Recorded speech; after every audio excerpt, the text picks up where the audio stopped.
Champions league ফাইনালের আগে উৎসব শুরু হবে প্যারিসে, আর মিউনিখ ও প্যারিসে এই ম্যাচ ঘিরে মোতায়েন করা হয়েছে পুলিশ। একটা চ্যাম্পিয়ন্স লিগ শিরোপার জন্য কত কিছুই না করেছে পিএসজি।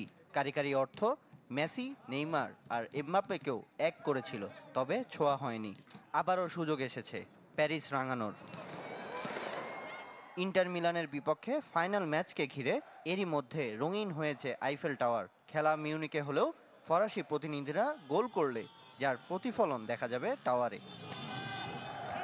খেলার সময় বা পরে পরিবেশ শান্ত রাখতে এরই মধ্যে প্যারিস জুড়ে নিরাপত্তা বাড়িয়েছে স্থানীয় পুলিশ। নিয়োগ করা হয়েছে ৫,৪০০ পুলিশ। ২০২০ সালে বায়ার্ন মিউনিখের বিপক্ষে ফাইনালে স্বপ্নভঙ্গ হয়েছিল প্যারিসিয়ানদের। তাদের মাঠেই এবার সুযোগ শিরোপা উঁচিয়ে ধরার। পিএসজি কোচ লুইস এনরিকে নিশ্চিত করেছেন ২২ জনের স্কোয়াড, দলে সবাই ফিট। লিগ শিরোপা, ফরাসি কাপের পর চ্যাম্পিয়ন্স লিগ জয়ের সুযোগ এনরিকের। ক্যারিয়ারে দ্বিতীয়বার এমন কীর্তির সামনে দাঁড়িয়ে স্প্যানিশ কোচ। এর আগে যা একমাত্র করে দেখিয়েছেন পেপ গার্দিওলা। পিএসজি স্কোয়াড দিলেও এখনও ফাইনালে নিজেদের দল প্রকাশ করেনি সাবেক চ্যাম্পিয়ন ইন্টার মিলান। ফাইনালের আগে ফিরবেন ফরাসি ডিফেন্ডার বেঞ্জামিন পাভার্ড ও পোলিশ মিডফিল্ডার পিওটর জিলেনস্কি।